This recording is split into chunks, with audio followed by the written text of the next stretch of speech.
me, I like old phones. I think they're really neat. If you look over here at our telephone exchange, it kind of shows how they started out. So, I'm guessing probably your great-grandparents had a phone like this. Your parents probably had a phone like this or like this. I remember having a phone like this in my house. And then you might remember these phones over here, but they're even kind of old. Oh, and right there is the first cell phone. It was a bag phone.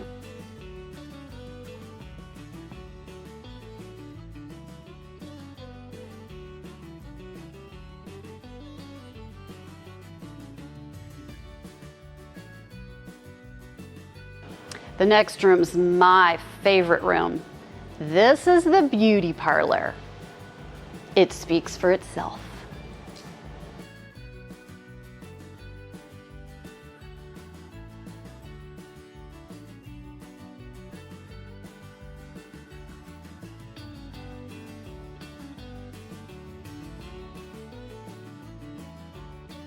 These are some of the old curling irons.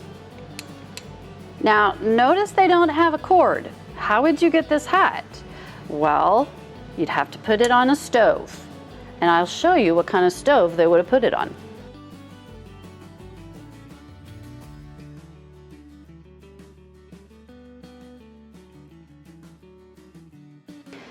As you can see, our stove already has an iron. Someone needs to iron some clothes.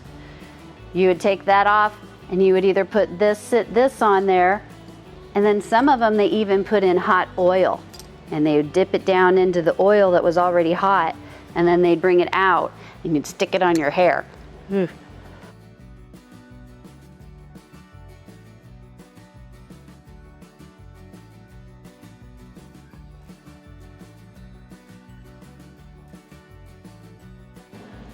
I know it looks like a torture device, but it's not. This is a very old perm machine. A woman would sit here, you'd put this in her hair, curl it up, it'd heat up. These things are hanging off her head. You'd take them off, she'd have curls. Ta-da! Hair dryers. A telephone exchange, a little bit more of the... This one's kind of fun because on the old phones, like we saw on the other side, you'd have an operator, a lady or a man would sit here, and then you'd get on the phone and you'd talk directly to the person that was here, and you would tell them who you wanted to talk to. They would take this little cord, they'd stick it in the number for the phone that you wanted to talk to, and voila, you were connected to the person. But you had to be careful about what you said because someone was always listening.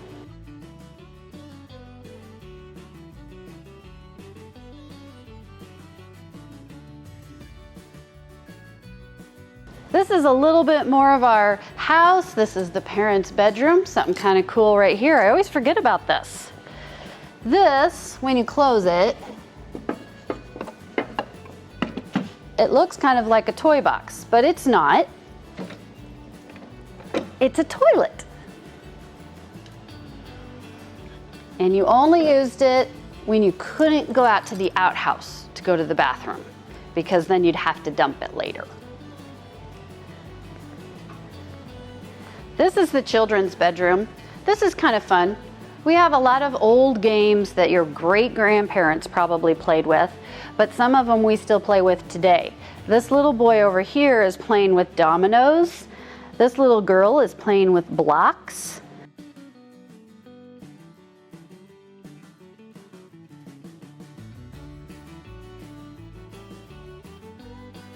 This area over here is an exhibit that we're working on. It's going to be our general store, but we're not done with it yet, but it looks like it's going to be a lot of fun.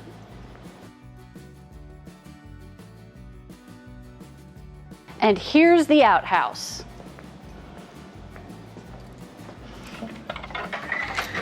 But when you come to the museum, please don't use this one.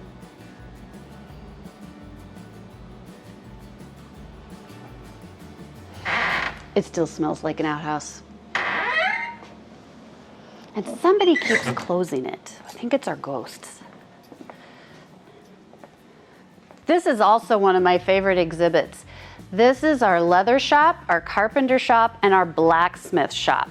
A blacksmith was used and was needed when we used horses. The blacksmith would shoe the horses and take care of them. The leather shop would make the saddles that we put on the horses to ride. And the carpenter shop, they did everything.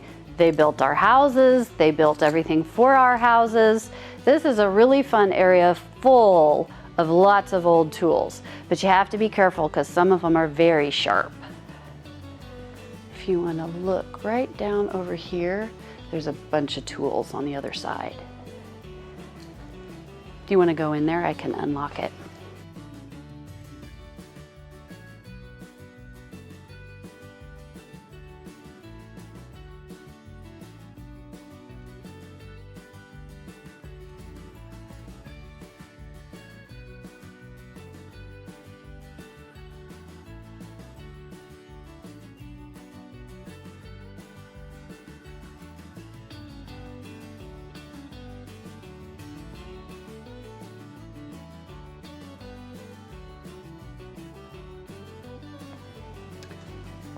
This is kind of our cattleman area. This is dedicated to all the guys that used to ride horses and brand cattle, all the farmers and the ranchers. We have an old saddle here. We have lots of brands here. Kind of a neat area.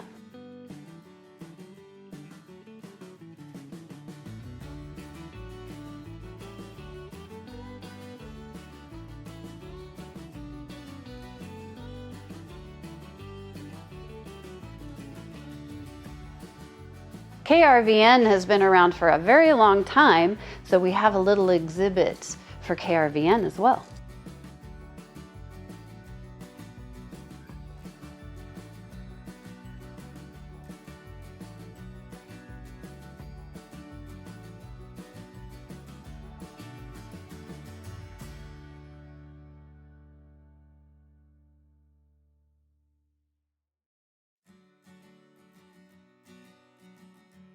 The last hallway I want to take you down, we call our Military Hall of Honor.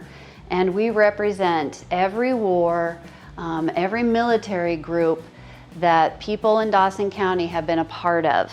And we have lots of items from the Vietnam War, the Korean War, World War II, World War I, even clear back to the Civil War. Over here we have lots of uniforms. Over here we have the items that they used during World War II. We even have a parachute.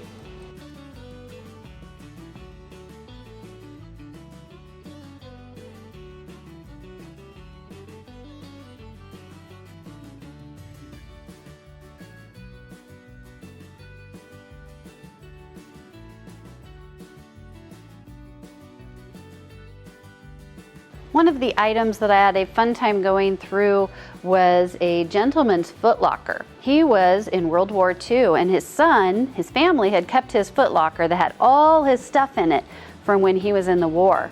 And we got to go through it, and we have his footlocker. We have some of his items that were still in the footlocker. We have lots and lots of paper that talk about the different classes that he took. We have pictures of him because he was a pilot that flew the big planes that bombed Germany. We have our women in the military right over here. These uniforms are from women in Dawson County that served during World War II.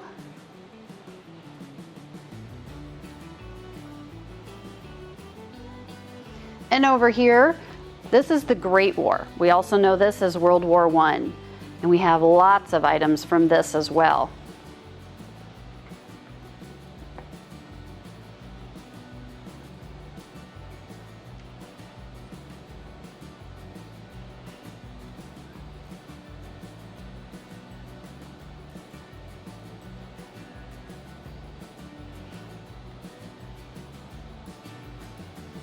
This is probably my favorite case over here.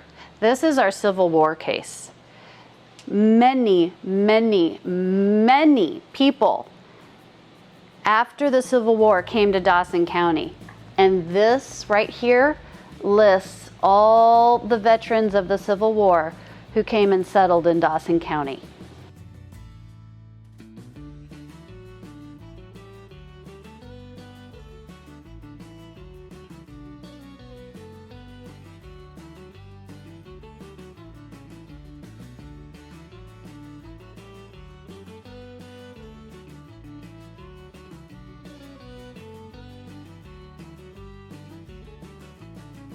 I'm sure you guys have all studied the Pony Express in school and all the Indian Wars in school. Well, I just want you to know that that happened right here in Dawson County too. The Pony Express, we have several stations in Dawson County. There's one in Cozad, there's one in Gothenburg. Several of the original sites are still here too. But we have some items and cases that talk about some of the Indian massacres that occurred here and when the Pony Express came through here, and just some things that we have found in the ground that represent that time period.